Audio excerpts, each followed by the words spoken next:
রহিমপুর নামক এক গ্রামে ইভা নামে এক ছোট্ট মেয়ে বাস করত। তার সব থেকে পছন্দের জিনিস হচ্ছে আয়না। সে অনেক দিন তার বাবার কাছে বায়না ধরেছে বড় একটি আয়না কিনে দেওয়ার জন্য। হঠাৎ তার বাবা কম দামে পেয়ে একটি বিশাল বড় আয়না কিনে আনে। বাবা, এই আয়নাটি কি আমাদের? এত বড় আয়না!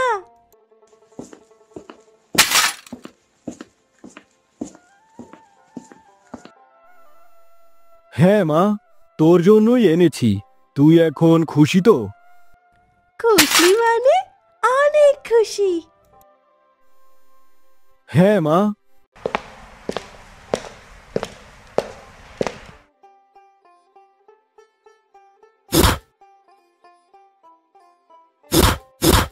এই আয়নাটা যে কোথায় রাখবো সেটাই তো ভেবে পাচ্ছি না। বাবা, তুমি চাইলে আমি যে ঘরে আছি ওই ঘরে আয়নাটা রাখতে পারো। ওই আয়নাটা আমার অনেক পছন্দ হয়েছে। এত বড় আয়না তোর ঘরে রাখলে তোর চলাফেরায় সমস্যা হবে না? এখানেই থাক। না বাবা, আমার ওই আয়নাটা খুব ভালো লেগেছে।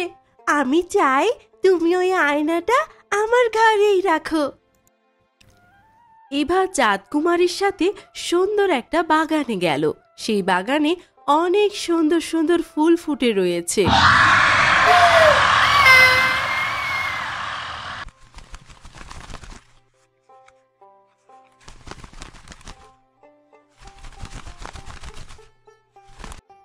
আয়নাটা দেখতে অনেক সুন্দর।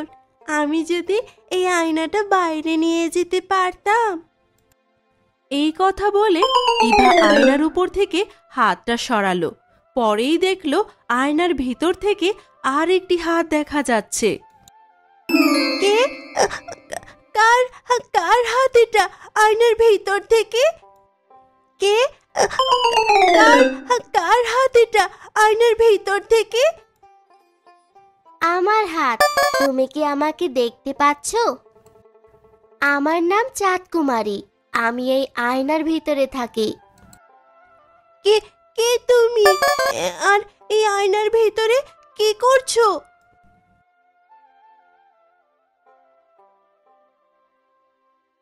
আমার হাত।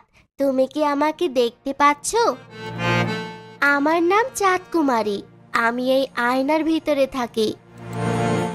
আয়নার ভিতরে থাকো মানে তুমি কি মানুষ না অন্য কিছু? আমার কি ঠিক মতো ঘুম না হয় এসব উল্টাপাল্টা দেখছি? সবাই আমাকে দেখতে পায় না। আমি এতদিন এমন কারো অপেক্ষা করছিলাম যে আমাকে দেখতে পারবে। তোমার নাম কি? আমার নাম ইভা। কিন্তু তুমি কি কোনো অশরীরী আত্মা যে আয়নার ভিতর থেকে মানুষকে ভয় দেখায়? আমিও তোমার মতো একজন সাধারণ মেয়ে। পার্থক্য শুধু এইটুকুই, তুমি আয়নার ওপাশে থাকো আর আমি এই পাশে। তুমি চাইলে আসতে পারো এই আয়নার ভিতরে। আমার নাম ইভা। আমি চাঁদকুমারীর বন্ধু। এই প্রথম তোমাদের আয়নার জগতে এলাম। কিন্তু তুমি কে তা তো বুঝতে পারলাম না। দেখতে তো পরীর মতো, কিন্তু আকারে আবার প্রজাপতির মতো।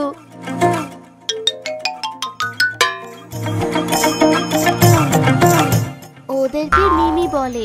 ওরা দেখতে পরীর মতনই, কিন্তু আকারে অনেক ছোট। ওরা ফুলে ফুলে ঘুরে বেড়াতে ভালোবাসে। তাই তো বলি, তোমাকে তো এখানে আগে কখনো দেখিনি। এসেছো যখন সবকিছু দেখে যাও। আমাদের এই জগৎটা অনেক সুন্দর, কিন্তু সাবধান, ওই সবুজ বাড়িটার কাছে কখনো যেও না কিন্তু। কেন? ওই সবুজ বাড়িটাতে কি আছে? কিছু না, তোমাকে পরে সব বলবো। এখন চলো আমার সাথে।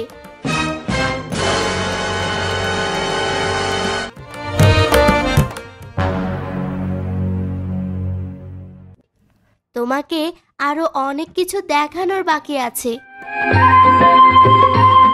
চাঁদ কুমারী ইভাকে নিয়ে বিশাল বড় ডাইনোসরের কাছে নিয়ে যায়। এটি কোনো সাধারণ ডাইনোসর নয়, এটি মায়াবী ডাইনোসর। এরা খুব শান্ত প্রকৃতির হয়। ছোটবেলা থেকে আমরা একসাথে বড় হয়েছি। ওই আমাদেরকে পরবর্তী জায়গায় নিয়ে যাবে। বাবারে, কত বড় ডাইনোসর, কিন্তু অনেক সুন্দর। এই ডাইনোসর দেখতে এমন কেন? পাখির মতো ডানা রয়েছে।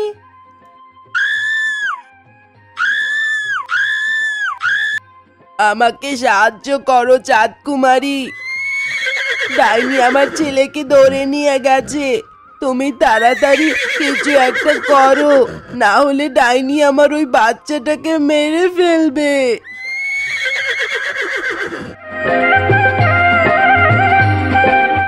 তুমি চিন্তা করো না ঘোড়া, আমি দেখছি কি করা যায়।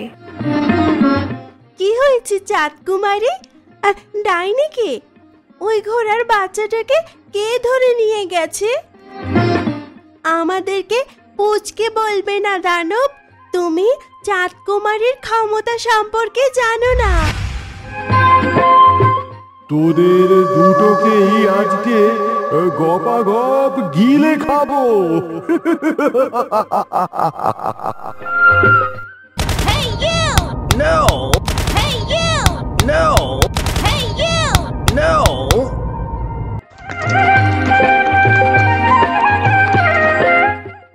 রে আমার কাজের সময় এসে বিরক্ত করছিস। আমি ঘোড়া, তুমি আমার বাচ্চাটাকে ধরে নিয়ে এসেছো। ওকে ছেড়ে দাও, ও তো তোমার কোনো ক্ষতি করেনি। আমি তোর বাচ্চাকে ধরে নিয়ে এসেছি কারণ ওর শরীরের অংশ দিয়ে আমি আমার বড় পাতিলে নতুন এক জগতের ঔষধ বানাবো। সেটা খেলেই আমি বুঝতে পারবো চাঁদ কুমারী কোথায় লুকিয়ে আছে। আমাকে খোঁজার জন্য তোমার এত কষ্ট করতে হবে না, আমি নিজেই তোমার সামনে চলে এসেছি। চাঁদ কুমারী জাদু করে আর ইভা ডাইনির জামা থেকে পাথরটা সরিয়ে তার পায়ের কাছে রেখে দেয়। চাঁদ কুমারী জাদুতে ডাইনি পিছলে যায় এবং নিজের পায়ের সাথে রাখা পাথরের সাথে ধাক্কা খেয়ে বড় পাতিলের ফুটন্ত পানিতে পড়ে মৃত্যুবরণ করে। তুমি আমার কিছুই করতে পারবে না।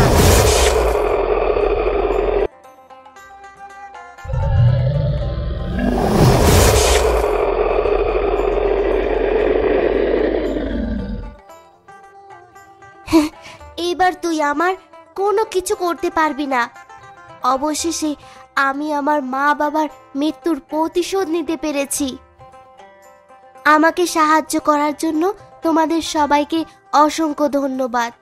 তোমাদের সাহায্য ছাড়া আমি কখনোই ডাইনিকে হারাতে পারতাম না। বিপদে তো বন্ধুরাই একে অপরের সাহায্য করে। এখন আমাকে বাড়ি ফিরে যেতে হবে।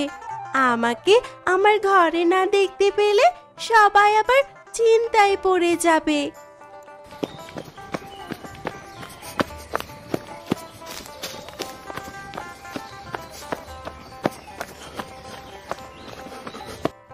তোমার যখন ইচ্ছে আমাদের এই আয়নার জগতে চলে আসতে পারো।